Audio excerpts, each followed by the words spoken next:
have the Ayatollah of fantasy rock and roller with us today, Adam Rank. How you doing, Rank? They look great in person, and I just can't wait to next year where we can pack it full of 25,000. Hey, Bob, how you doing? Hey, I'm doing great. I didn't know it was Ball Guys Day. It was being ranked. I mean, how do you lose? This is the Dynasty Vipers ViperCast.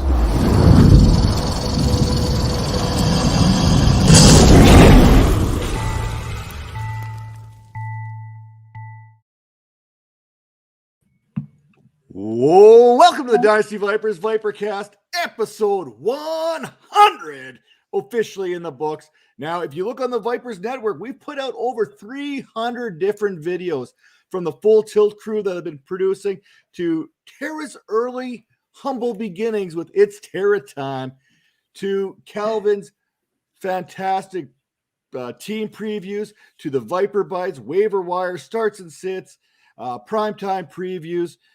You name it, we've had it all on the Vipers Network, but only 100 episodes have been the ViperCast, including the Behind the Grind series, in which I know each and every one of us takes incredible pride behind each one of those shows. That storytelling of fantasy football has all been captured on the ViperCast.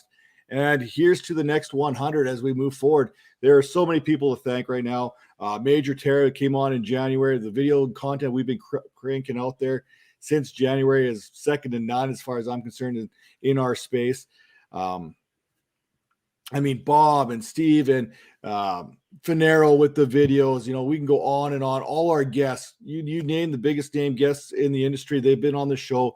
They've graced us with their presence, and we are thankful for each and every one of them. So, Tera, Major, over to you.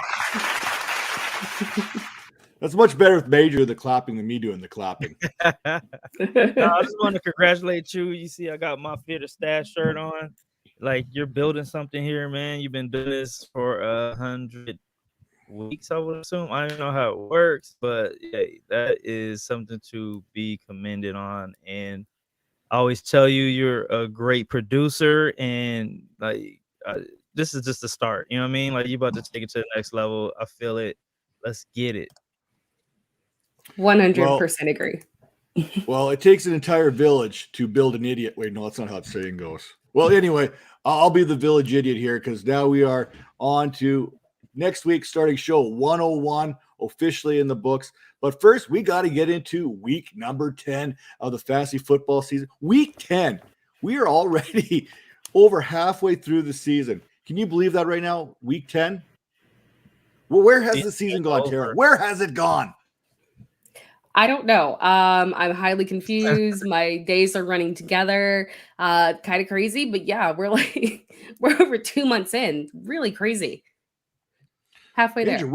We're already talking trade deadline in fantasy football. I just remember us talking about who we were going to draft just a few short weeks ago, it seemed. Who is going to be the rookie running back one? Well, now we're already looking at, well, I am, but I'm kind of degenerate that way. I'm looking at next year's rookie running back number one already, which is probably more of a indication of how some of my fantasy teams are doing right now. But yeah. Major, where's it gone? Where's time gone? It feels like just yesterday we were all like, oh, the season's taking so long to start.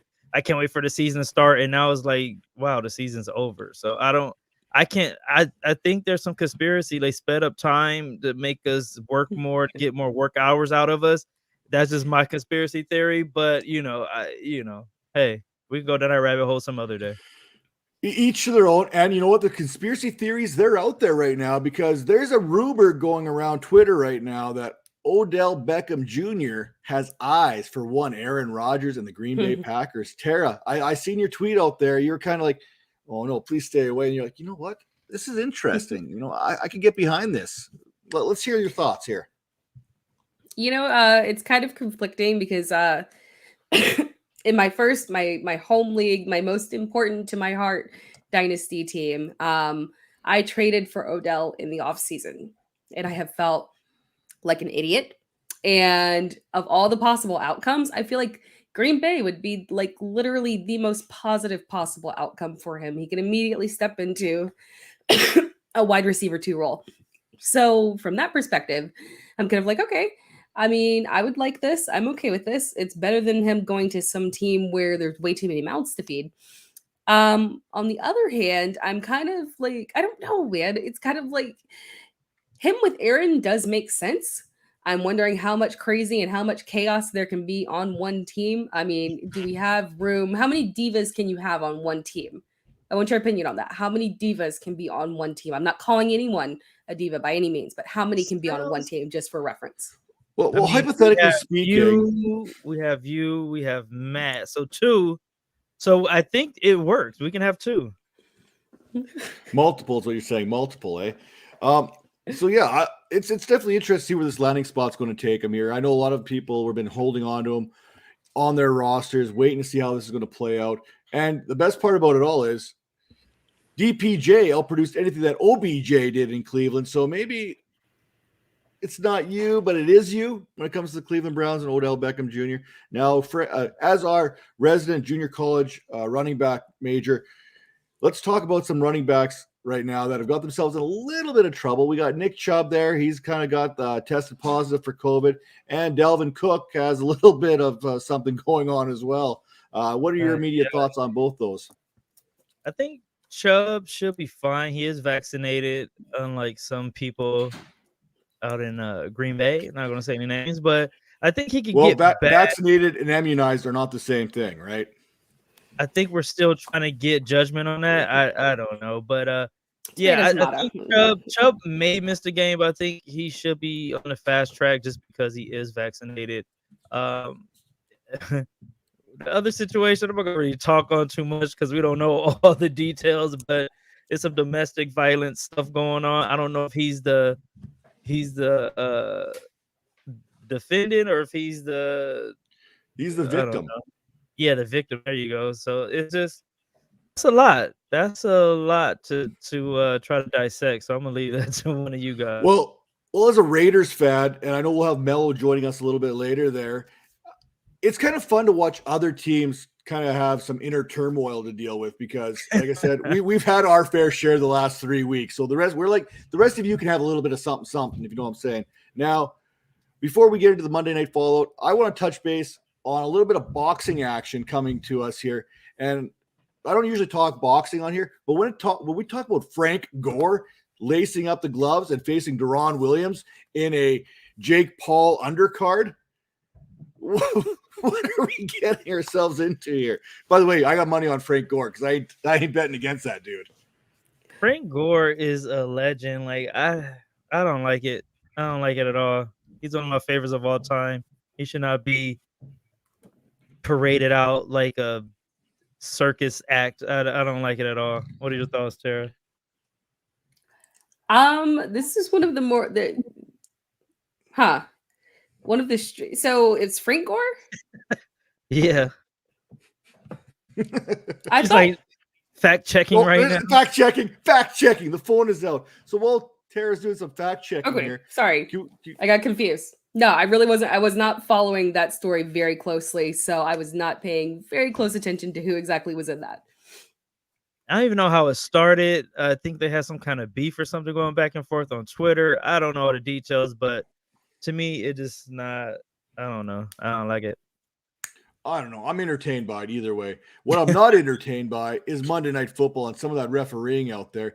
If you are a conspiracy theorist out there and you happen to be thinking that the NFL has got Vegas or Vegas has got the NFL and the cover and this and that, man, last night's game did not do anything to put any of that to rest. Anyone want to chime in on this one? Tera, I know you wanted to say something. I see the wheels turning. No, I mean, I'm a Packers fan, but I mean, obviously I felt bad for them. The whole game, I mean, just the penalties, everything just seemed very targeted. It got kind of ridiculous. And then we had the taunting thing as well. So, I mean, just that's fucking funny. Yeah, I mean, just I don't know. I felt bad for them. I really did. I felt like, at some point it felt like the refs were really changing the course of the game. And you never want to see that for any team at all, especially one that even though they're a rival, they're not actually competing with us in general. So I did truly feel bad for them from that sense. Like that was wild. They need to that really needs to be looked into. Well, I think Aaron Rodgers needs to go to the owners meeting there and have a little word on behalf of the Chicago Bears. I'm sure he's disappointed too. Speaking of disappointments, we're going to hit into the bold predictions from last week. I get a pass this week. I've decided to give myself a pass because I said that Tua would put up over 25 points and finishes the top 5. He didn't even play. He was called out after. I get a freebie on this one. He has that broken middle finger. We did not know this ahead of time before the prediction was made. Therefore, it is null and void. Just like house rules in Vegas. That's not how Vegas works.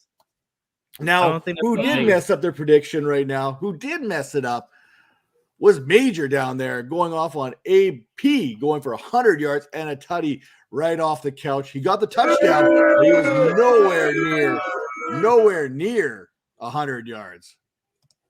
Yeah, come on.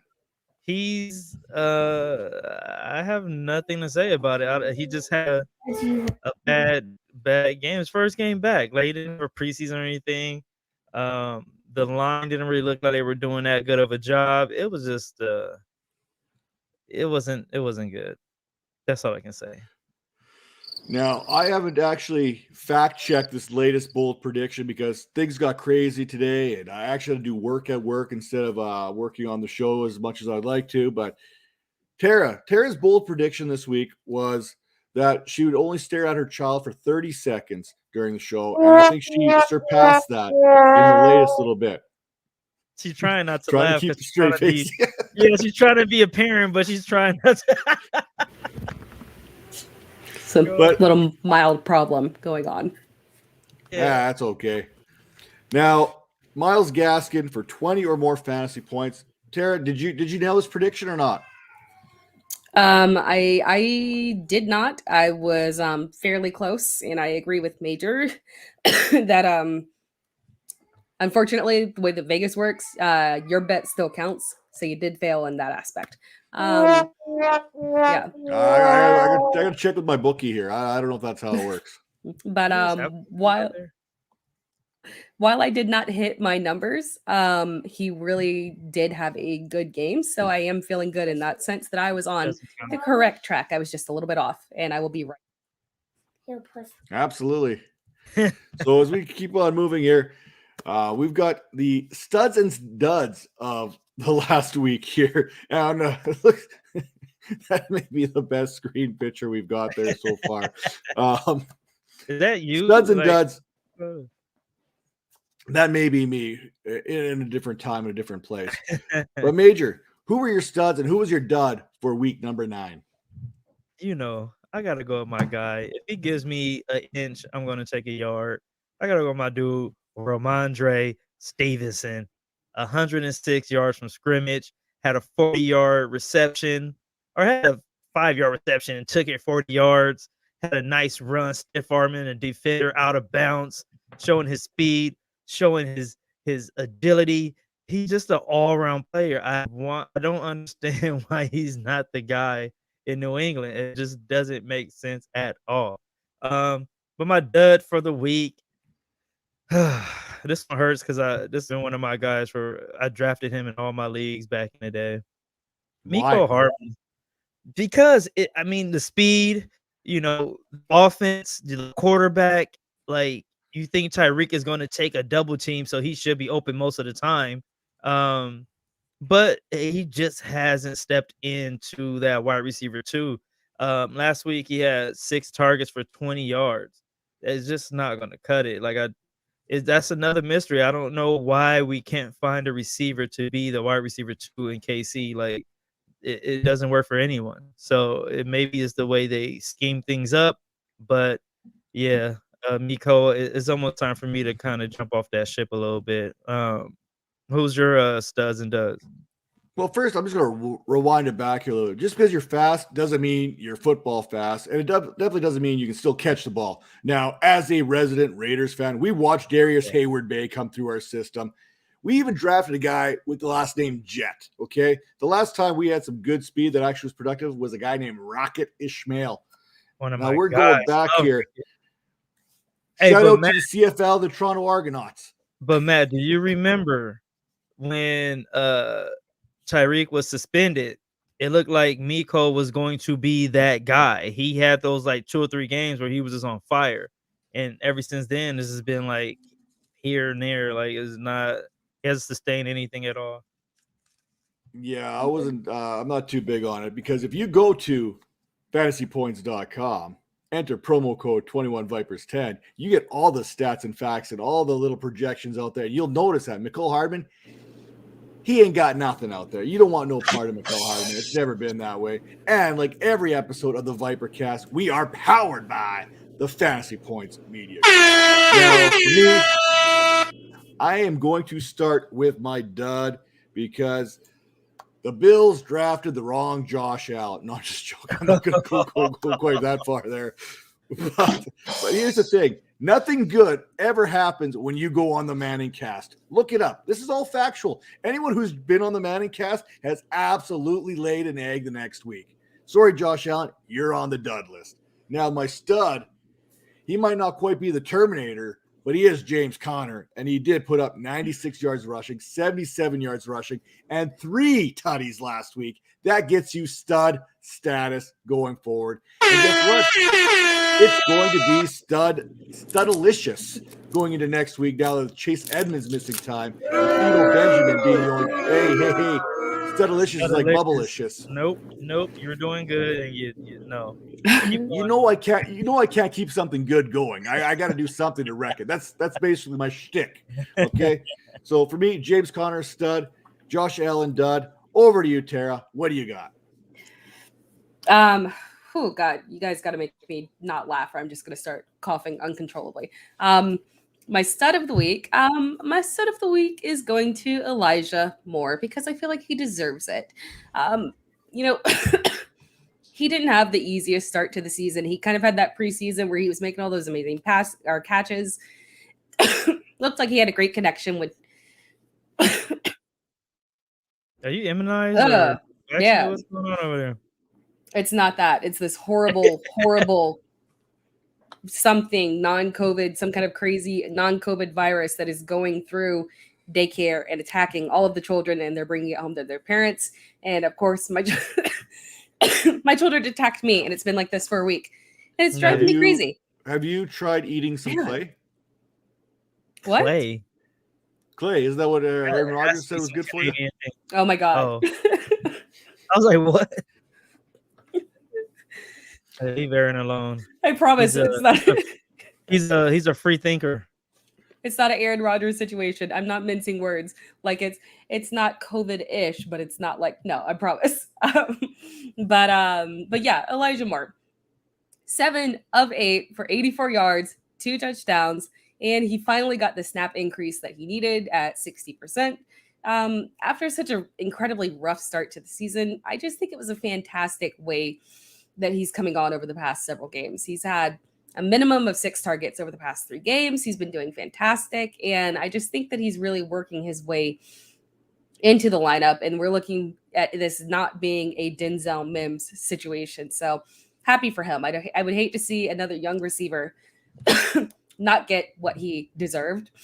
And then my dud of the week, unfortunately, it's got to be CeeDee Lamb. As you guys obviously know, I was sick over the weekend. It has not gone away. And I may have taken a nap kind of towards the end of that Dallas game that I was watching, hoping so much that they would be able to turn out some kind of offense. And when I woke up to discover that Dak Prescott suddenly got like a ton of fantasy points and was fantasy relevant, but yet CeeDee Lamb had nothing. Absolutely insane. CeeDee Lamb, he was 2 of 9 for 23 yards. The Cowboys offense was just,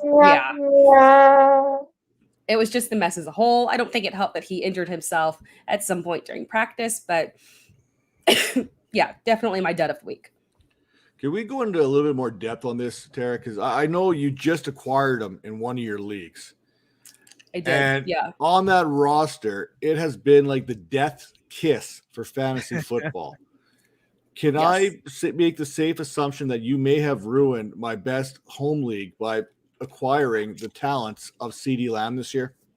Yeah, I wish I could find my phone right now so I could literally read the list off to you guys. I mean, it's a team with Saquon, Calvin Ridley, Will Fuller, Kenny Galladay, Logan Thomas, Chase Edmonds is the one that got hit this week. Who else is there? There's someone else. And then all of my IDP people. Danielle Hunter, Montez Sweat. I mean, just kind of like it looked like legitimately. I had Ryan Fitzpatrick as one of my quarterbacks. It is legitimately been a nightmare of a team. So yes, I apologize.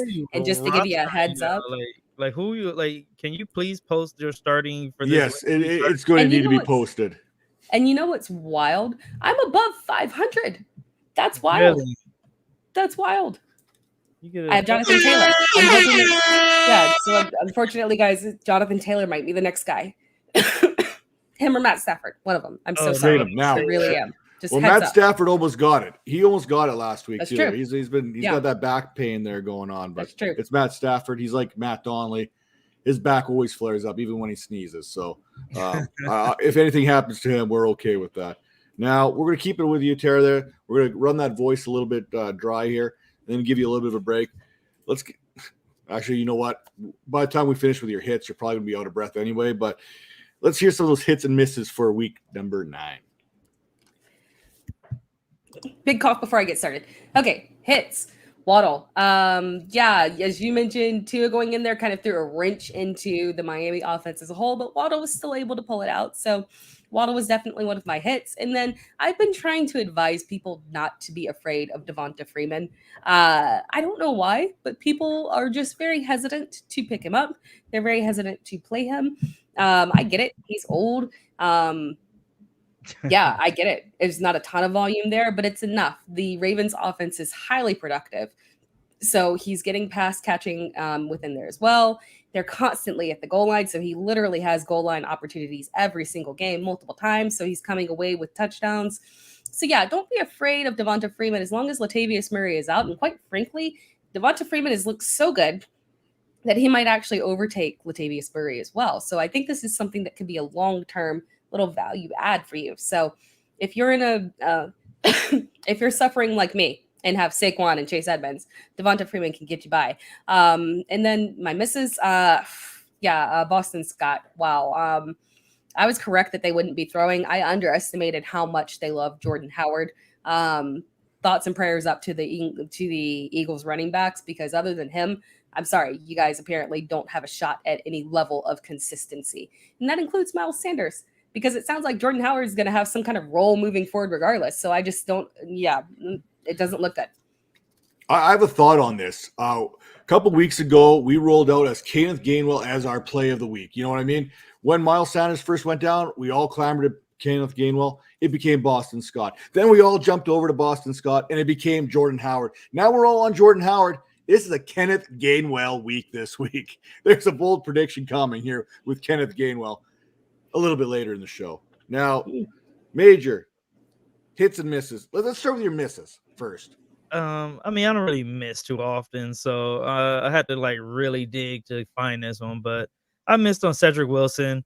I said pick him up. He had 2 for 28 yards, and I thought he was gonna have a bigger role in that offense. But like Tera said, the offense was not doing well, and then all of a sudden, Dak start balling. I think it was garbage time, maybe. I don't know, but yeah, Cedric didn't really get the ball. CeeDee Lamb didn't really get the ball, so I don't know who really was on the other end of all those Dak fantasy points. But let's get to the good stuff. Let's get to the hits. I told you guys not to play Tyreek last week, and I was right. He had 4 receptions for 37 yards. I told you guys Arnold was the sleeper to grab, and he went for 4 receptions for 60 yards, which is a really nice game for tight ends this season because the tight end position has been awful. And for one of our favorites on this show, we talk about all the time, Brandon Ayuk. He was a player that that I said was trending up. I was right about that. He had 6 receptions for 89 yards and a TD. Pat Fairmouth was a player said to a player. What is this? A player to trade for. Yeah, so it was a player you would go to trade for, and he came through with 2 TDs. My IDP player, Mosley, was 10 tackles. So like we are just balling over here. Like if I tell you guys to do something, you should do it because you guys are gonna win. This is how it goes. I'm sorry. Give myself a horn. You knew damn well I'm not doing anything you tell me to do. I'm going to do it. I'm going to make sure I not do it out of spite. That's how I roll.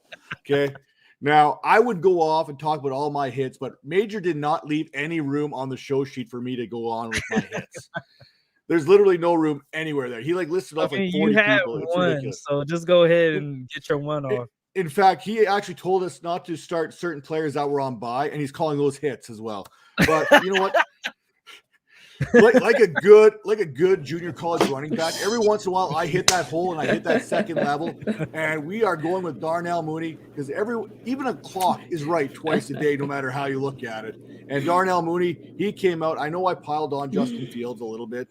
Justin Fields proved me wrong this week, but I've stuck with Darnell Mooney for a good portion of the season, more so than one Allen Robinson, which, by the way, I pretty much used the Sunday Night Football song there, and kind of use the Joan Jett version of it, where I hate myself for loving you is basically my theme song to Allen Robinson. I know we all have that. So if you're watching the show right now, who is that player that you hate yourself for loving? That's what I want to know. Who's that player that you just can't quit each and every week? Drop it in the comments. Let's get those things posted on there. But before we get on to my misses for the week, Trey, he wants to jump in here. Tara, I'm going to send this over to you. Redraft full PPR, Nyheim Hines versus Jacksonville this week, or Antonio Gibson versus the Tampa Bay Buccaneers.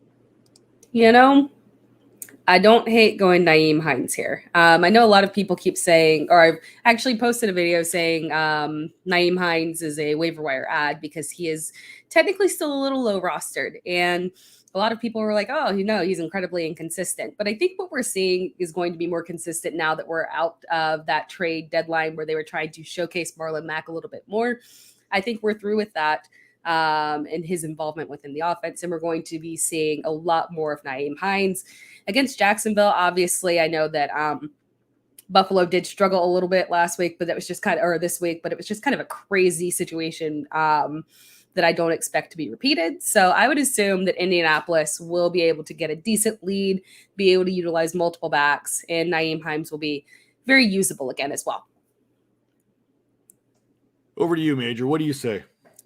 I'm going to go with, Gibson's one of my guys, but Tampa Bay run defense is so good. Nyheim Hines look pretty good. He it's just like with Jonathan Taylor coming on the way he is, I don't know if he's going to have that much of the target share. But I think he will have that role as that third down back, so he'll get some of that way.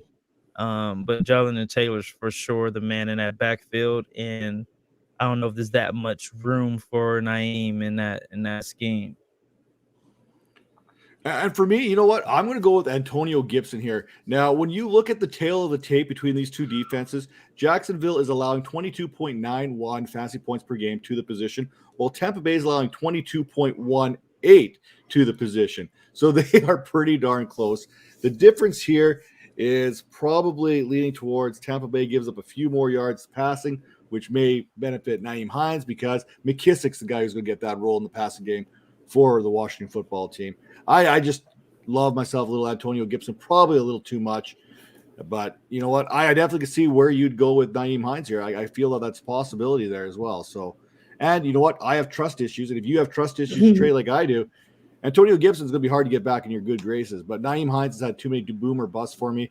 And I just see Jonathan Taylor being that guy. They're going to run him. And Nyheim Hines is going to have to capitalize on the few opportunities he gets. So I'll take Gibson here by a hair.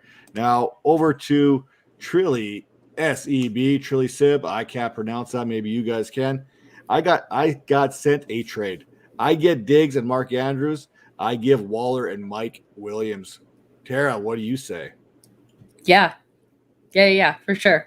The difference between Mark Andrews and Darren Waller for me right now, it's not that huge. Waller isn't as dominating because they're spreading the ball a little bit more around. So yeah, that's pretty even. And then Diggs over Mike Williams, not even close right now. So yeah, for sure. Major. I like the other side. I like Waller because the target share is just ridiculous over there. He came back from the injury and got thrown the ball 11 times. And Mike Williams is hit or miss, but when he hits, it's like touchdowns galore. So, yeah, and Diggs is having a hard season. He's not really performing like he was last year. Mark Andrews is a nice, solid player. He seems to be Lamar Jackson's favorite target at this point, but just on the targets that Waller's going to get and the boom bust of Mike Williams, I'm going to go that way. Here's my thought process. I'm going to go with Tera on this one because I agree the difference between Andrews and Waller is not that great. But for me right now, the biggest thing right now is Mike Williams is reverting back to what we saw from him last year, especially when it comes to the yards per target. There is getting deeper and deeper. He's not getting those easy ones that he was getting earlier in the season, those 8.6. He's getting back into the 20 range there. If you look at his last 3 weeks, 7.8 fantasy points, 3.9 fantasy points, 4.7 fantasy points. He did have a big week there at 36.5, but the week before that was 2.1. So for me, you've got, 4 of the last 5 weeks where you're under 10 fantasy points. That's going to be an issue. Even though Stephon Diggs is struggling right now, I think Diggs is going to get going here again. And like I said, I think this is going to be one of those games the Jets do not know what's coming for them. They can anticipate all they got. The wagons are going to get circled. They've got a little bit of frustration to take out after that game against the Jaguars last week. So give me the Diggs side here. Now, I can't remember where we were, but we were talking about my misses here this week. I almost got out of this. My biggest miss, again, I get a little bit of a breather here. My stack was a Mike White and a Jamison Crowder stack. Obviously, I lost Mike White, who was performing pretty well before he went down with that forearm/wrist injury. And you can assume that whatever Johnson did, White was going to do something very similar. Congratulations, Johnson. He came off the bench at like 36 years old and absolutely balled out beyond any kind of expectations that anyone could have had for him last week. And my other miss, I'm going to take one on the chin here for Jacoby Myers again. I really thought this was the week he was going to get that touchdown. Now he is a NFL record holder for most targets without a touchdown in his career.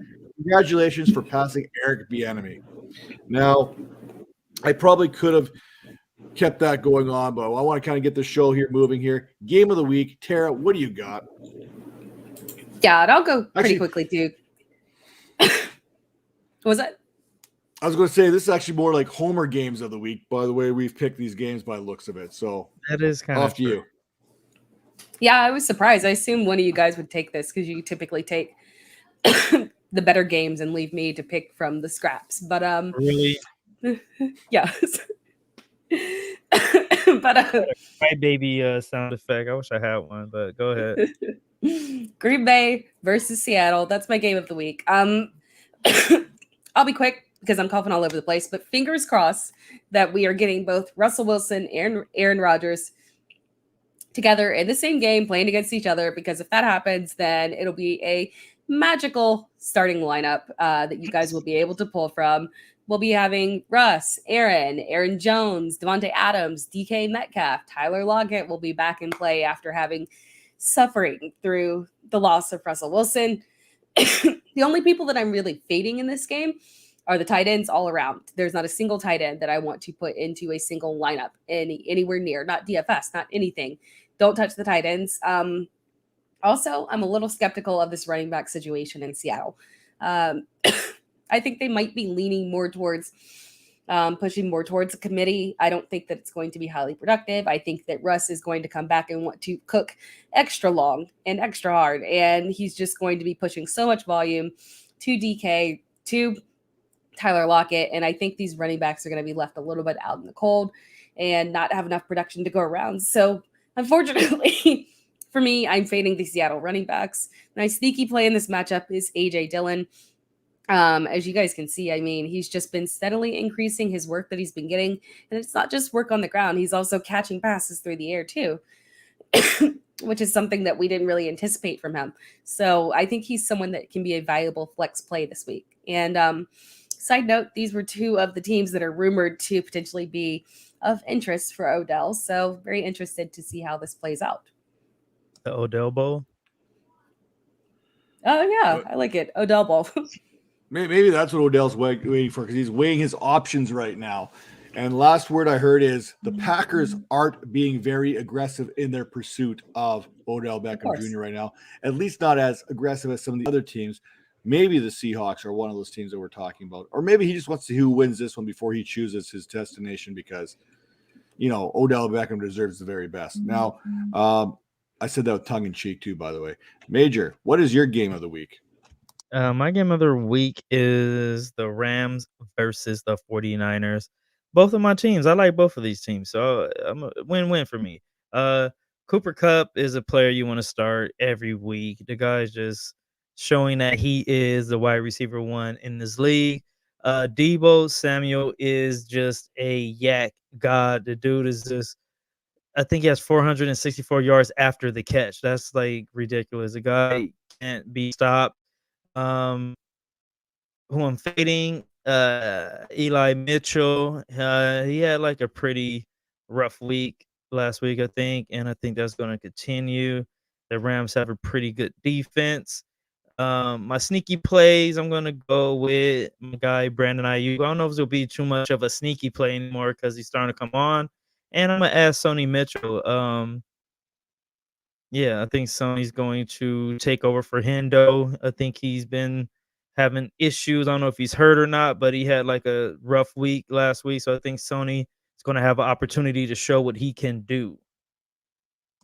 I love that sneaky play of the week. It's not very often you get punched in a guy who's had double-digit fantasy points in back-to-back weeks as a sneaky play.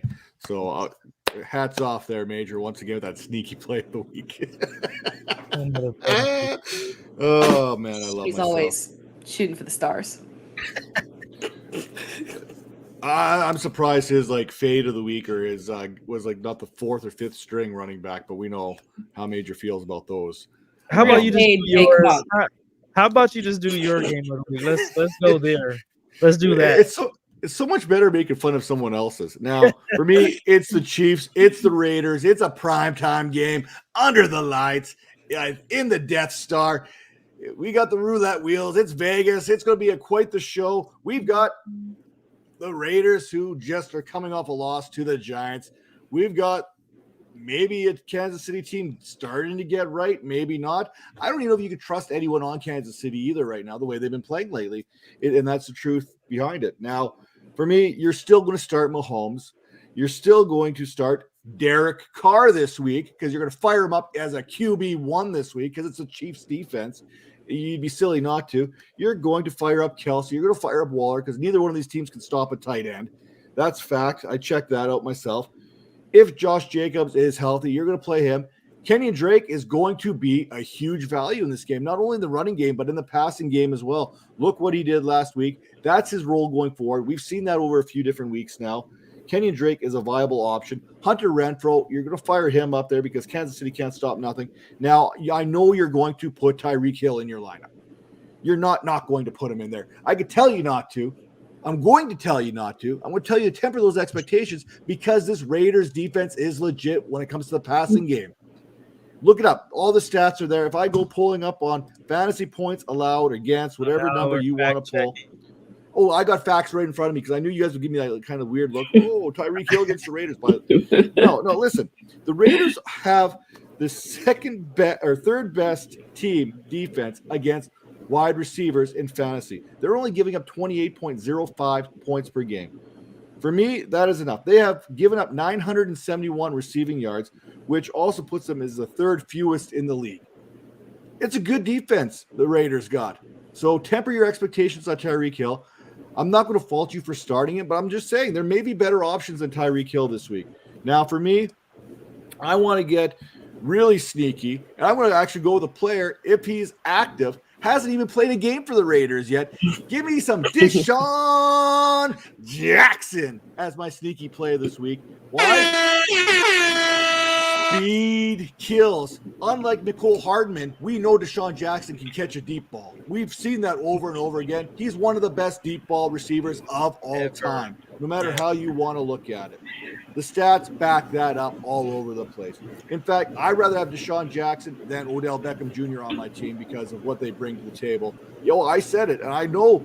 I bet you the Browns would rather have Deshaun Jackson than Odell Beckham Jr. Now, when you look at all this kind of stuff, the Raiders definitely don't need that distraction of what Odell Beckham brings with what they've dealt with the last 3 weeks, okay? That's probably a good portion. Now, Deshaun Jackson has a little bit of a diva-esque side to him, but you know what? They've lost Mr. Ruggs for this ever, and now they need to replace that production somehow, some way, right? Deshaun Jackson's that guy. He can give you some value. I think he's a sneaky play this week against the Chiefs. So I'm going to say fire him up there. I think the Raiders would be a perfect spot for OBJ. I think that would actually be a good spot for him. No, I don't want no part on that. We're going to get into the waiver wire here, adding it with fellow Raider fan Natick here and Mello here shortly. Sell Delvin with the news. Now, there's more stuff breaking on this Delvin Cook stuff. Yeah, Sleeper, I'm looking at that. Sleeper keeps on jumping. Sleeper has been fantastic when it comes to getting this news out here right away. There's a little bit more than what we talked about a little bit earlier as far as this goes with some allegations out there with the ex-girlfriend. Right now, I'm probably still holding on Delvin Cook unless I can get maybe a Javonte Williams plus, then maybe I would sell. I think Javonte Williams, when we're looking at this next year or for Dynasty, I think Javonte Williams is one of those running backs that passes Delvin Cook as far as rankings goes. That's going to be my bold prediction going into the season. I think Javonte Williams is going to be that guy that's going to shoot up there like Najee Harris was this year, where we're talking about a running back that you're looking at the back end of the first, early second. That's going to be Javonte Williams. Now, sell Delvin Cook, I think I'm more of a holding. Sorry? What's he going to be on? Like, where is he doing that? Javonte Williams. I like Javonte Williams. I think with the Denver Broncos and what they've been doing and what his production's been, if they can find a way to rid themselves of Melvin Gordon. Yeah, I'm thinking about another Williams. You're right. I like it. Yeah, so that's what it is. What are your guys' thoughts here on Delvin Cook here real quick? Would you sell him? No, I would not jump until we get more information, just because we're in season, so it's a little bit different than like not to compare like to Deshaun's situation, because we have so little information right now. But that was an off-season issue, and so that lingered into the season. He's already playing right now, Dalvin. So don't go ahead and jump on that unless there's something that kind of popped up while I wasn't looking just now. But just hold on a second. No. Well, he's actually, at first he was the victim, but now it looks like the girlfriend is coming out saying that he's abusive physically and mentally. And you know how the NFL is when it comes to domestic issues ever since the elevator incident. So he may be done. I don't know. So I would try to trade as soon as possible, but I don't think hopefully you have another general manager who doesn't know or doesn't check the news that often and bite on that deal. But I'm all out right now, but I'm buying all kind of shares of Alexander Madison. And you know what I'm buying right now? I am buying Spitz Picks right now. Welcome to the show, the one and only at FF Dependency, at Spitz Game. Mello, how you doing? Fastest 3 minutes of the waivers. What do you got?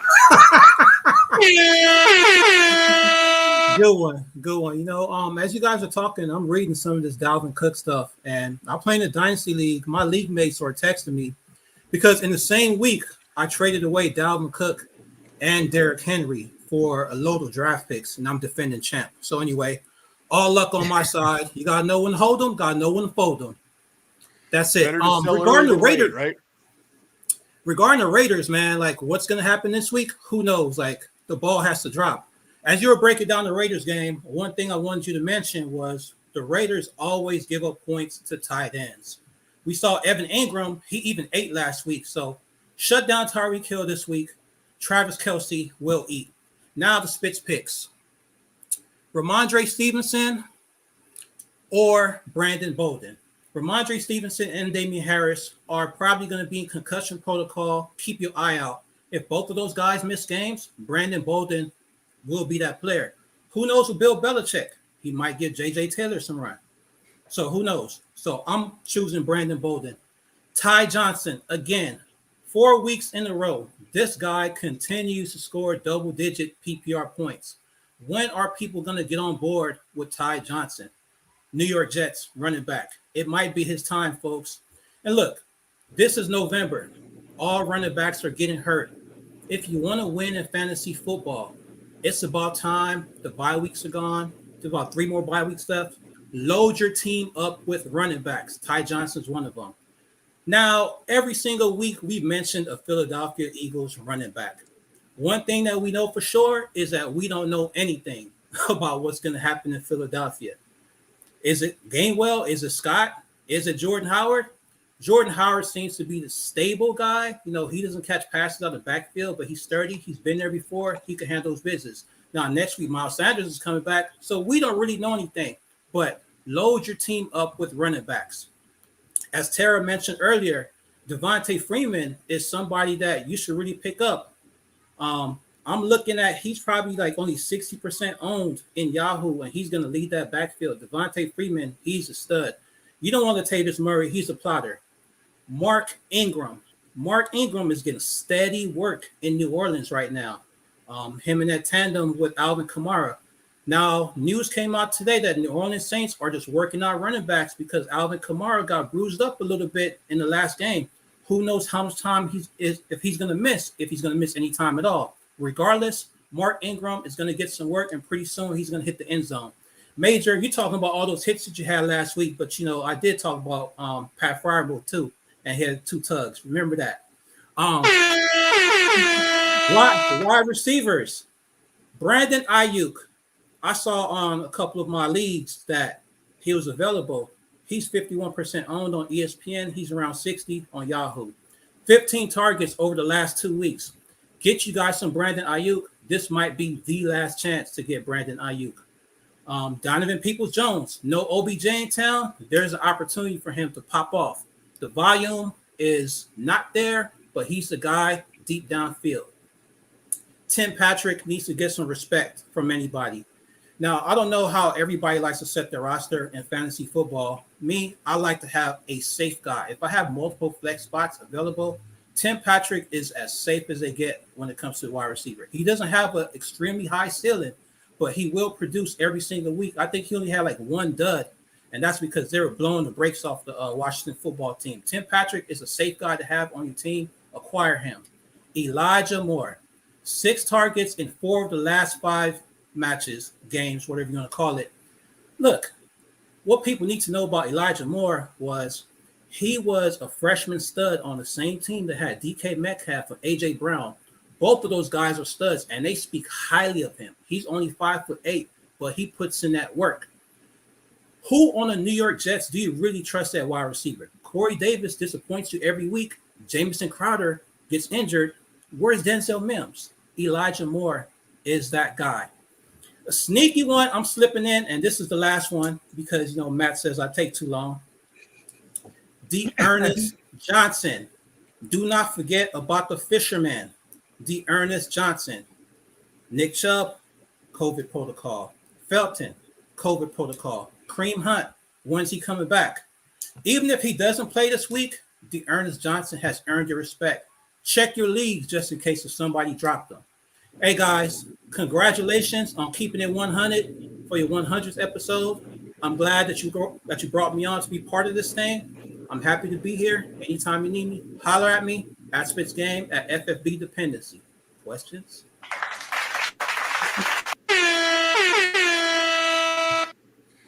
First off, we will not stand Corey Davis slander on this show. That is not going to happen. He was one of my biggest off-season selections, man. I love that guy. It hurts my heart that he gets hurt so much. Yeah, you did a good job, man. You named a lot of people who we're going to talk about, so you're doing a good job at at picking out some of the players. We might have to do yours spits picks after we do our picks because you're kind of stepping on my toes a little bit, bro. I don't like it. Hey, you know what, Major? Well, last week you and I had a disagreement with the Adrian Peterson and Jeremy McNichol stuff. It turns out we're both wrong because Deontay Foreman was the best running back in that game for the Titans. Hey, Foreman's one of my guys that I had to let go a long time ago, so I'm off that wagon. Well, Good job, man. Appreciate you stopping in here. We're going to keep this thing rolling here. We're at the 50-minute mark, and we got about 2.5 hours of the show to go through. So, Peace, guys. All right, catch you later. So let's head over here. He touched on a couple of your guys that you guys are targeting here on the waiver wire. My guys have been unblemished in this exchange. So, Tera, over to you. Wonder if there's a reason for that. No, I'm just kidding. Probably. Yeah, no, super quick. I'm gonna rapid fire the rest of the way because how much longer can my voice stand up? Pat Freiermuth, who's already talked about 5 of 6, 2 touchdowns, 43 yards. I mean, he's really coming into his own. So, Pat Freiermuth. You laughing or coughing? I don't know what's going on here. It's a dangerous combination. It's a laugh cough. Yeah, it's one of either. Classic now, laugh. Luckily for both of us, Major could talk enough for both of us. Major, who's your waiver wire wonder? Mine, I'm going to go with DPJ. No OBJ, no problem. Let me introduce you to DPJ. He posted 86 yards and a touchdown, and he's a deep threat that the Browns been waiting for all these years that they've been waiting for OBJ to come about. But, yeah, I think he did that work on like 3 receptions, so he's a big play, boomer bust type of player at this moment, but I think he has the skill set to be a wide receiver to whatever the other guy's name is, Landry. So yeah, who you got, Matt? I got to go back here, and I got to put a little bit of love and respect on Dan the Man Arnold. He is not rostered nearly enough right now. If he's still out there on those waivers, you got to go get him. He's got double digits in like 2 of the last 3 games of the tight end position. That is fantastic value. But my major guy that I'm going after this week is Eno Benjamin. We know that the Cardinals, they want to get themselves a little bit of a balance there between James Conner. They did it with Chase Edmonds. Eno Benjamin's going to come fill that role right away. I mean, he's definitely a guy you're going to want to get on your roster right now. And I got no guarantees that James Conner makes it another 2-3 weeks, especially if he's that bell cow guy. We've seen it. We've seen what James Conner's done. He's been fantastic. He's RB11 right now. But I'm going to go get and I'm going to stash Eno Benjamin here down the stretch. Now, Tera, back over to you. Who do we need to relax? Who's that guy we need to panic? Who's that one guy that you're talking about in that trending in that direction? I went the opposite way. I went with trending up. Don't need to panic. You need to be happy because it's going great. With Keenan Allen. 12 of 13 for 104 yards. 12 of 13 for 104 yards. I think we're getting back to that vintage Keenan Allen, our PPR king that we all know and love. On the opposite end that you need to do, probably maybe just like a little bit panic. I think that Mike Williams is returning to Mike Williams that you can't really rely on. Unfortunately, he's been fantasy irrelevant for several weeks now, and it just seems like things are really balancing out. So unfortunately, I think that Mike Williams is trending down, Keenan Allen trending up the rest of the season. Major, over to you. Super quick. He's been talked about already, but Elijah Moore, he is pretty much the only one you want to trust in that offense, if anyone, out there with the Jets. What you got, Matt? I'm going to go with Indianapolis Colts wide receiver, Michael the Hitman Pittman. If you know what I'm saying, he is the wide receiver 3 since week 5. Wide receiver 3. And I'm buying into this because Carson Wentz is a QB 10 overall this season. Carson Wentz. This connection is legit. And you need to get in on this right now. Pittman, this ain't going away. Expect him to be easily in that top 10 the rest of the way. Now, as we keep going, we're going to go with stacks upon stacks. We kind of broke this down here a little last week. Tera, what's that stack of the week that you're going to count on? Maybe DFS. DFS, you got to specify again. But either way, Josh Allen and Stephon Diggs, I don't think it needs a super big explanation for me. Obviously, they had a terrible week. It's going to be a nice bounce back. Perfect game to do so against the Jacksonville Jaguars. So yes, for me, or against perfect game to do so to bounce back from against the Jacksonville Jaguars. You know what, guys? You're getting there. I'm good. Josh Allen, Stephon Diggs. You gotta know Diggs and Allen are going to bounce back this week after a horrible outing against the Jacksonville Jaguars, and this week they face off against the New York Football Jets. Get them in your lineup today. Major, over to you. Tera, you should have mimed it. You should have just moved your mouth as he was talking. But I'm gonna go with the low hanging fruit here. I'm going with Carr to Waller versus Kansas City. Kansas City is just the worst defense in the history of defense, and Carr is pretty good this year. And Waller, he only throws to Waller, so 1 + 1 is 2. So let's see how that works out. And see, I was going to go with a Mahomes Kelsey get right game here because we know the Raiders are horrible against tight ends positions. I was thinking about even Russell Wilson welcoming DK Metcalf back this week. I was thinking, you know what, Aaron Rodgers, he is so pissed off at the NFL. They just took another $15,000 out of his pocket or whatever that was. I figured, you know what, him and Devontae Adams, they're going to go off this week. But I'm going to go with another disappointing combination from last week and the Cowboys duo of CeeDee Lamb and Dak Prescott in a get-right game against the Atlanta Falcons after absolutely doing nothing against the Denver Broncos last week. So give me Lamb, give me Dak. Let's hook this up. Plus, my fantasy teams really need this one this week. Now, I'm selfish. I'm a selfish fantasy football player. I got no problem in saying that. Now, as we move on, who are these studs that you're thinking about sitting this week? Tera, who are you sitting?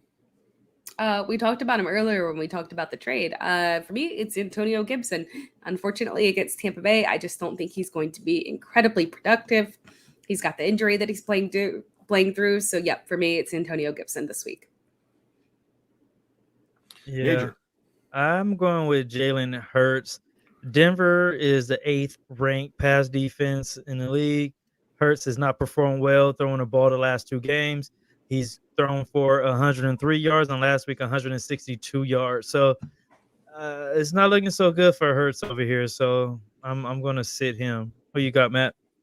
I like that Hurts pick. He is in my starts and sits video that just dropped right before the show went on. Denver's allowing 14.57 points to fantasy quarterbacks this year. And where Jalen Hurts makes his money is in that run game. We've seen the bit of the Eagles kind of go back into those running backs, get that run game going there. Well, Denver's only allowed 109 yards rushing to quarterbacks this year. So 1-1, we just talked about it. It's 2, and Jalen Hurts on the bench. Now, for me, my guy, I'm tempering expectations. I'm going to keep on this one. It's Tyreek Hill. I mean, it seems like Hill gets on this list quite a bit, doesn't he? Each and every week. Last now, week. Yeah, you put him on there. I put him on back against the Bills. I put him on multiple times. I'm going to put him on again against the Raiders because I think they're going to take away the big play threat. I think Kelsey's going to eat underneath. That's going to happen.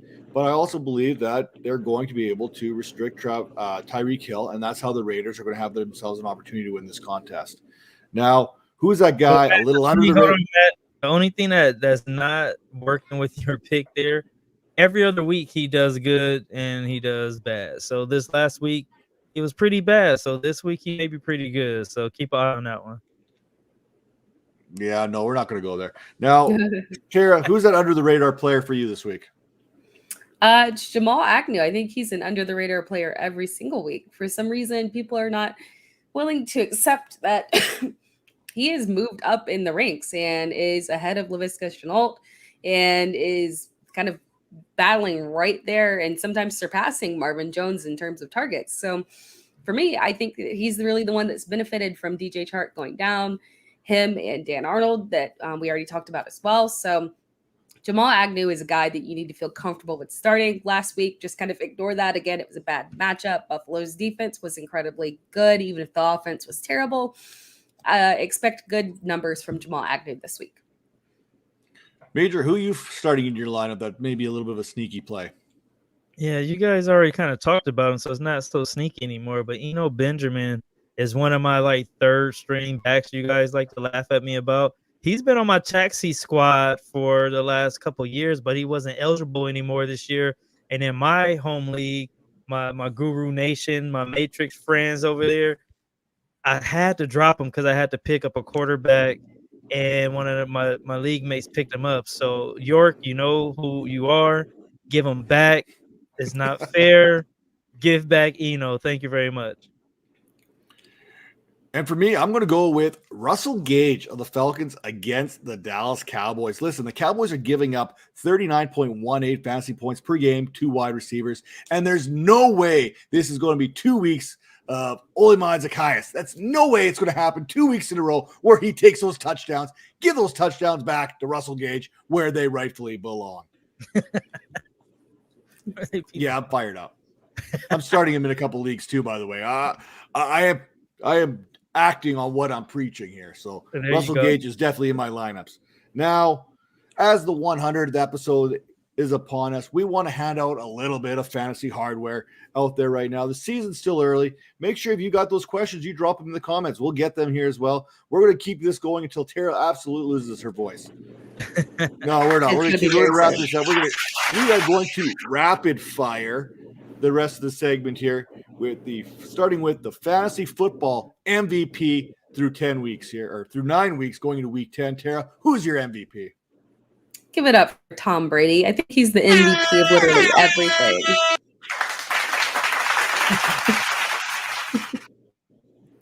I have a best ball team that's completely demolishing the competition. He's literally the shining piece of that lineup. 25 touchdowns, 5 interceptions. I mean, we didn't think he could do it again, but he's actually better than what he was before. Give it up for Tom Brady, MVP. Major, who's getting your love? I'm going with Derrick Henry. The man is just like a man amongst boys. The dude almost had 1,000 yards in only 8 games and 10 touchdowns. It's so sad to see him get injured this year because I think he could have, broke the record for most rushing yards in a season. The guy was just amazing. Hopefully he heals up and gets back on track. So my guy's Derrick Henry. Listen, to be an MVP, you got to score. You got to put up the points, and you've got to separate yourself from the rest of the pack. Now, if we're looking at the tight end position, Kelsey leads Mark Andrews by about 12 points. All right. Now we look over at Derrick Henry. Yeah, he missed it last week, but Jonathan Taylor absolutely balled out and closed that gap in a hurry. So now you're looking at a 12-point differential at the running back position. Then you flip it over to the quarterback position, and Tom Brady's got a 3-point lead over Lamar Jackson. You know where that gap is right now in fantasy? You know where that gap is? It's at the wide receiver position, and it's the gap between Cooper Kupp, your fantasy football MVP, and Jamar Chase. We have nearly a 40-point gap, right now. And guess what? It's going to widen again this week because Jamar Chase is on bye and Cooper Kupp isn't. Okay, Cooper Kupp doesn't have a bye until week 13. I mean, 40 points. That is insane to me right now, especially at the wide receiver position. So Cooper Kupp, congratulations. You're getting my nod for fantasy football MVP through the first 9 weeks of the season. Now, we give our love. We love to show love to those guys that put up the points on the offensive side of the ball. But you know what? FFIDP, they need some love too. Tera, who you got? It has to be Trayvon Diggs. He's cooled off over the past couple of weeks, but Dallas as a whole has cooled off. So I think that kind of is a little bit to do with it. But you have to give the defensive MVP to the guy who literally had interception after interception after interception. I could go on if we're going to go on for the number of games he actually had it. Incredible, just an incredible streak. So yeah, you got to go with Trayvon Diggs. Major, who's getting your hardware? Pause, but I'm going to give my award to TJ Watt. 11.5 sacks, 26 tackles, leading all players or all defense, all IDB players in fantasy points. So give it up for my guy, TJ Watt. I mean, sure, you could have gone Myles Garrett in his 12 sacks, which is a half more sack than TJ Watt's 11.5, who's been fantastic. Diggs has 7 interceptions and 2 touchdowns. You could have gone that route. But for me, I'm old school. I like those tackles. I'm going to go a little outside the box here on this pick, and I'm going to go with Denzel Perryman, who basically leads the league in tackles right now. Well, he's 4th in the league in tackles with 91, 2nd in solo with 51. He's already had his bye week. That's already been taken care of. And you know what? Here's the kicker. When you're talking about linebackers, they're usually a dime a dozen on the waiver wire. There is a very strong possibility you got Denzel Perryman off the waivers at some point this season, and you're plugging him in as an LB1.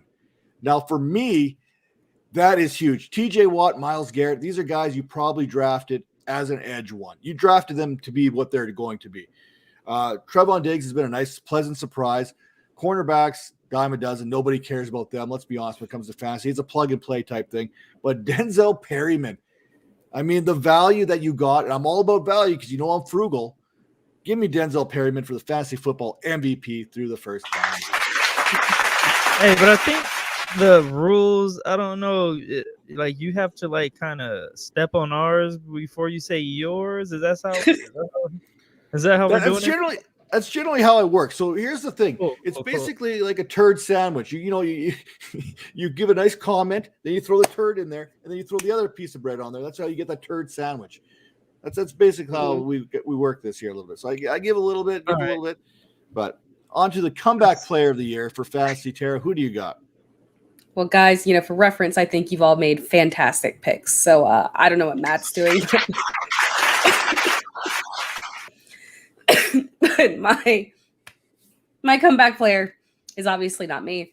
It's Daryl Henderson. What did he come back from? It was an injury. It was disrespect. He came back from the disrespect of everyone thinking that he did not have the capabilities to be a lead back because the Rams drafted Cam Akers. So obviously they didn't believe that Daryl Henderson could beat anything. But you know what?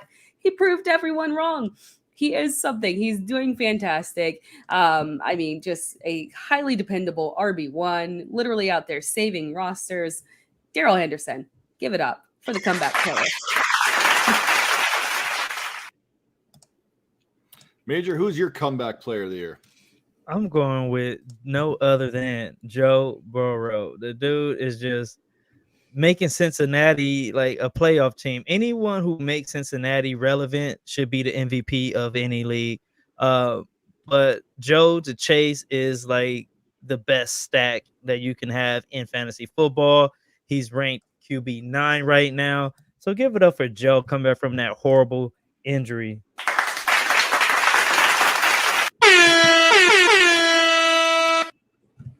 So my comeback player of the year finished last year as the RB27 with 153 points in PPR. This year, he has 132 points already and is sitting as the RB11. Put your hands together for one James Conner.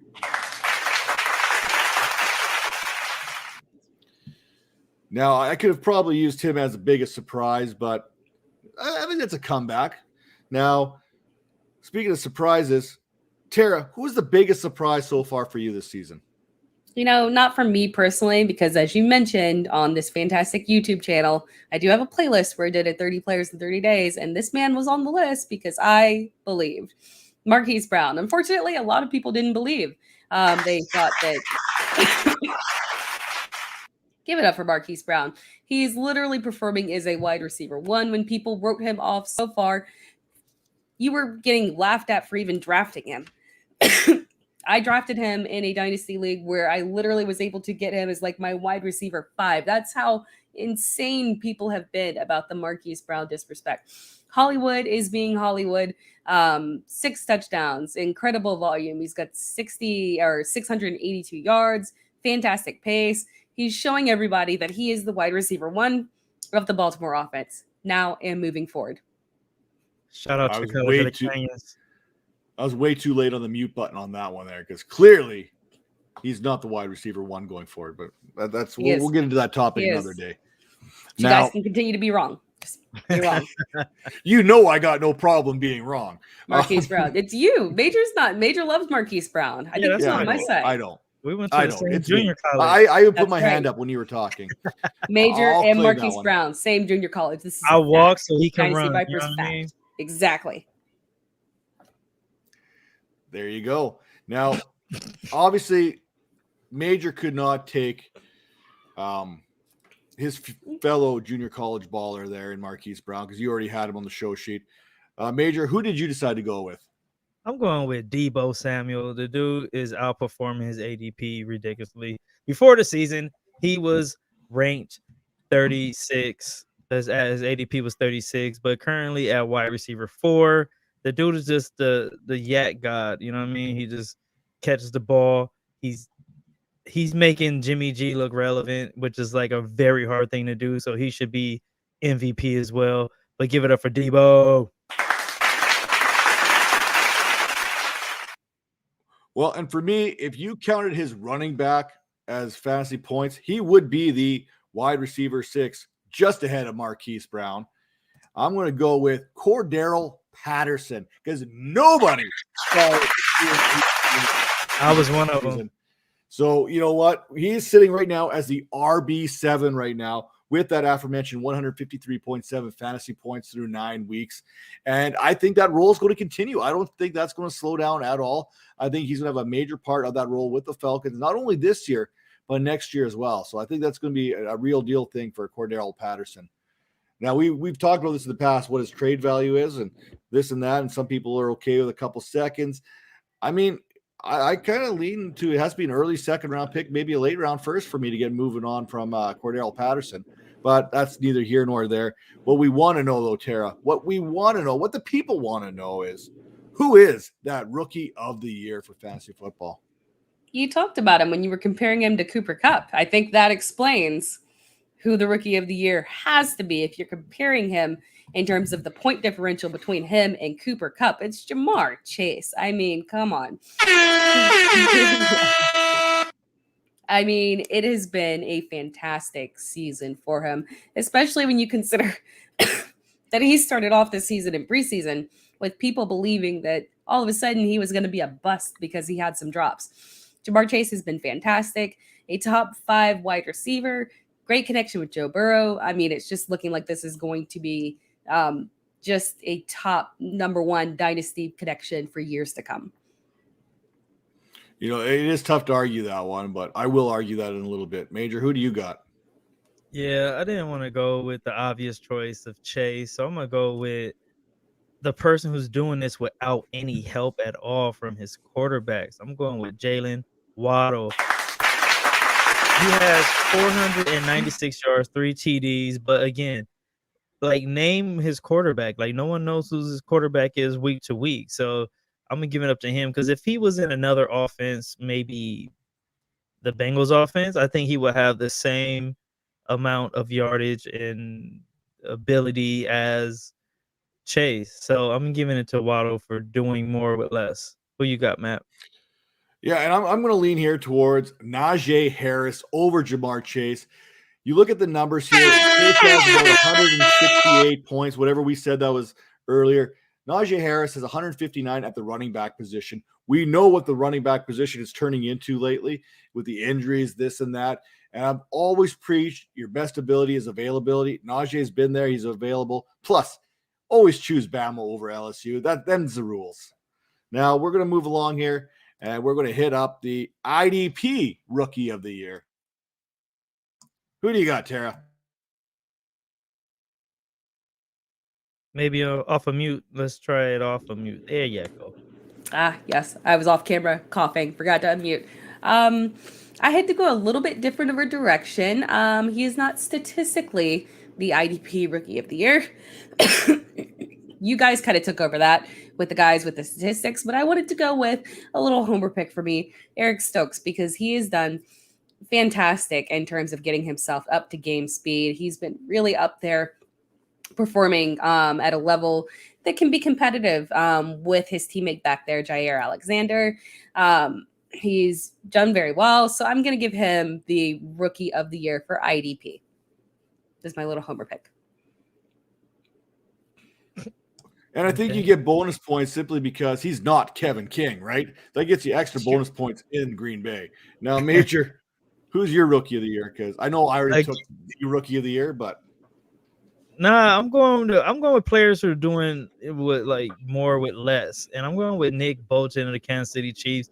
That defense is absolutely horrendous, but he is a shining star in that offense. Has a total of 71 tackles. The guy's just all over the field. He's just a playmaker, and I think he's right next to the guy that you're going to go with. So over to you, Matt. yeah, I'm going to go with the linebacker 14, the overall IDP 18. Overall IDP 18, not rookie IDP 18, overall. The overall linebacker 14. It's got to be Micah Parsons. He's doing a little bit of everything there. He's playing a little linebacker. He's playing a little bit on the edge.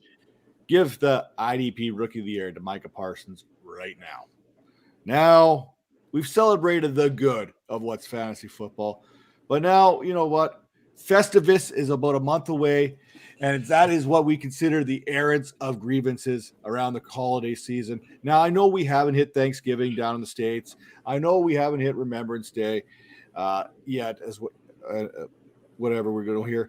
But I want to make sure we get an opportunity to be heard for the bust of the year. Tara, who is that person right now who happens to be that bust of the year? I'm going with in-season bust of someone who got off to a fantastic start, fooled us, made us think that he had changed his ways, stopped seeing ghosts, but apparently that was not the case. And now he's completely flipped around from what appeared to be a top 10 quarterback to literally about to be dropping out of the top 20. It's Sam Darnold, unfortunately. He had a great start to the season, but unfortunately, I mean, he had some pretty good matchups in terms of facing the Jets and Houston, a New Orleans team that was still trying to find itself. And once he actually got into solid competition and started facing, more complete teams, things started just to go downhill completely. And even against teams as soft as Atlanta, he couldn't even produce. So unfortunately, it's just looking like Carolina made a little bit of a mistake in putting their trust in Sam Darnold. They're going to be exploring some things off season, clearly, and yeah, it's not going well for Sam Darnold. This might be his swan song. Major, who do you want to let have it right now? I'm going with Tua Tagovailoa. I don't know if I said it right, but the guy is just not performing well at all. He's injured half the time, and the other half he's throwing picks. But currently ranked QB 30. There's only 32 teams, right? Like, come on. Like, Miami tanked Tua. Now they're tanking with Tua. So we need to figure that part out. That's one of my Matt jokes, right? Get myself up. Womp, womp, womp, womp. Yeah, who you got, Matt? Well, unlike your player who hasn't been able to play every game of the week, which has dropped him down to his position in the standings, my guy has played every single week. My guy actually moved up in the rankings this last week after having, 30, 40 yards receiving. That guy is Allen Robinson, the second best option on the Bears passing tree. Now, you can't boo that. You can't laugh and boo at the same time. That one was pretty good. Productive. That one's pretty good. You can have that. Robinson sitting as a wide receiver 53 behind Calvin Ridley, who hasn't played in 5 games. I don't know what the actual number is, but he's missed several games this season. Khalif Raymond ahead of him. KJ Osborne, Marquez Callaway, Zach Pascal. Robinson. And the worst part is, I know what Robinson is right now. I preach everyone else not to start him, but I can't quit him myself. Like I said earlier, it's like, I hate myself for loving you. That's basically the Robinson thing. I can't get that song out of my head. Oh, don't give me that. You just smelt your own fart face you just gave me right there. Come on now. You know exactly the pain. We all have that guy that we cannot quit. it's Allen Robinson for me, and it pains me to see because I see him way down there. I drafted him comfortably as a wide receiver too. If I waited on wide receivers, I thought maybe he could be a wide receiver 1. We thought that with the addition of Justin Fields, he would be productive at some point this season. It turns out Robinson is not quarterback proof after all. Okay. And this is what hurts more than anything. But you know what doesn't hurt? A subscription to fantasypoints.com using promo code 21Vipers10. Get on it today. Do yourself a favor. Get them back in stock. See, that's called transitioning. Very well done. I hate this guy. Now, Tera, I know you're busy out there. You're under the weather. You're battling COVID-like symptoms, but it's not COVID. I took a test. You've had all your immunizations, so we're good there. You've had all your immunizations. Where can everyone find you here going forward the rest of this week? Wait, are we not doing our bold predictions? Oh, we got bold predictions. I forgot all about that because I'm like 0 for like 8 this year, or 9 or whatever we're on now. I look forward to this since I'm a winner. Well, see, my problem is I'm looking at the show sheet and not one person has a bold prediction written in here. I think everyone's trying to hide them. I forgot to do mine, but I'll make one up right now. Yeah, I remembered. I hid mine because audience, as you guys may know, I'm pretty good at this. And I'm pretty good at this to the point where Matt has erased the records because he doesn't want the history books to know how much I have dominated this competition. You know what? I've found my Tera, voice to talk for this portion of the show. It's not hard to remember Ofer. Like, I know what my number is. But how Mine she was is coughing multiple the whole time when she started talking about herself winning, all of a sudden her voice sounds perfectly fine. Oh, there it is. There it is. It's not fake, I promise. Yeah, no, but I got guys, as you know, because I'm so good at this. Obviously, I had to hide my information from Matt and Major because they were going to copy me. They were going to cheat, and I want to be the only winner here because I'm selfish. So, my bold prediction of the week: Carson Wentz, Michael Pittman combined for 50 fantasy points. Book it. I'm okay with that. I like that. That's a little out there. They've been hooking up. They've been playing well together. So I'll give that to you. I don't know if Major will, but I will. I researched it. It's very hard for a non-rushing quarterback and a wide receiver to reach that. Oh, Yeah, she's Matt, got the research, Major. Yeah. Research. Oh, yeah. Cool. Matt, you can go ahead of me. I'm still trying to figure it out.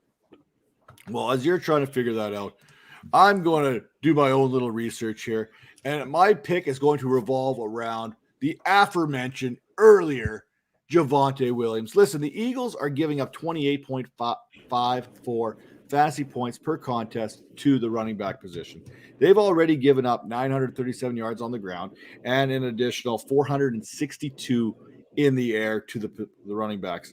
They've also allowed 9 touchdowns. So for my bold prediction, I'm going to go with Javonte Williams hits 160 all-purpose yards, rushing and receiving, and 2 tutties this week. So I don't know what the math is there, but I'm pretty confident that's pretty close to 30 fantasy points. So I'm going to go with both Matt and Tera are going to be totally wrong on their bold predictions. That's my bold prediction. Dude, you got a 50-50 chance on that one because you know I haven't hit one yet this year. And Tera hit like 2 and she act like she's like the champion of the world. You got to relax. Major loves those 50-50 predictions. Yeah, I don't know what they to will do. Win or lose. I'm going to go with... Oh, this just in. Major is going with half the teams in the National Football League win this week. Yeah, that's bold. You guys suck. I'm going to go with... I have no idea. You know, my bold predictions have not been good recently, so I'm out of it. I'm going to say Donovan Peoples-Jones. I think he's going to have top 5 wide receiver numbers this week. I don't know what numbers they are though. So Top- DPJ top 5. Is he on a bye? I don't even know. I'm just saying. No, No, they're not on bye. bye. You're good. All right. Cleveland's So got all yeah, those top COVID 5. issues. Top 5 receiver.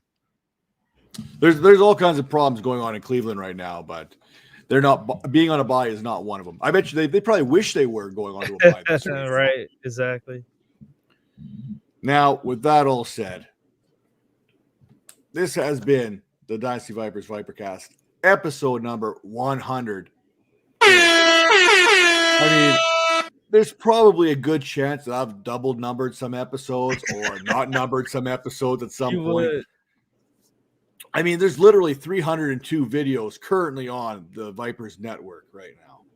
So this is And again, that is to the 3000. hard work of everyone who has been part of this from the ground up. I mean, if you go back and you look at some of the earlier videos there from Calvin and I's humble beginnings there with the ViperCast, it was bad. The audio was bad. The picture was bad. I mean, you had a fantastic look at the closet to Narnia behind me, but now you get this beautiful green screen.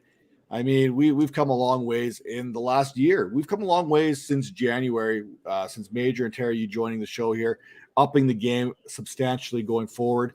And I'm looking forward to seeing what the next 100 episodes looks like. So, absolutely. And again, none of this is even possible without those who are jumping in the show, getting those questions in, getting the comments in, and the support from the community that we've all felt. Every episode we drop, the comments and recollection and everything and recognition from our peers is probably means more than anything else could possibly mean. So again, from the whole Vipers team here out to everyone who's watching this right now, thank you very much for your support. And we look forward to continuing providing great fantasy football content from this point forward as we have since January. I can't speak with everything pre-January because that was kind of shady, but we've been good since January. So thank you very much for everything out there.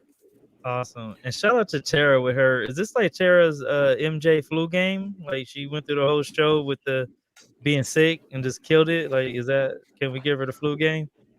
Well, she only gets the flu when we bring it up. So I don't know if that counts or not. When she brags about herself, all of a sudden she's like 100% fine. But I'll give her a pass. Flu game. I mean, when you have as many hits as you have and made as many bold predictions as Tera, I get how you can be a little choked up from time to time and emotional with it all. But luckily, I don't have that problem. That said, I got nothing creative to say as we wind out this show. But I will say, again, thank you. And make sure you catch Tera on just about every platform out there. If you're scrolling through Twitter, you know where to find her. She's on Fantasy Alarm. She's on Awesemo. She's on Fantasy Pro. She's on Fantasy Points. She's on everything fantasy. Just Google Tera Fantasy and don't do that. Yeah, sometimes fact checking is not what you want where you want to go. You'll get someone else. You'll get someone else. Catch Major every morning before kickoff time starts over at fantasypoints.com. Him and Nick, they keep killing it each and every week. They're dropping content to make sure you're ready to go with those rosters on Sunday. And you know what? If you're looking for some entertainment and short little spurts, I've got some 10 to 15-minute videos, starts and sits, primetime previews, waiver wire. Some of them are good for a good laugh out there, so make sure to check those out on the Vipers Network. With that being said, this is the ViperCast powered by Fantasy Points Media Group, and we'll see you next week. No, wait a second. Wait for it. I got to get the dong out there. There it is.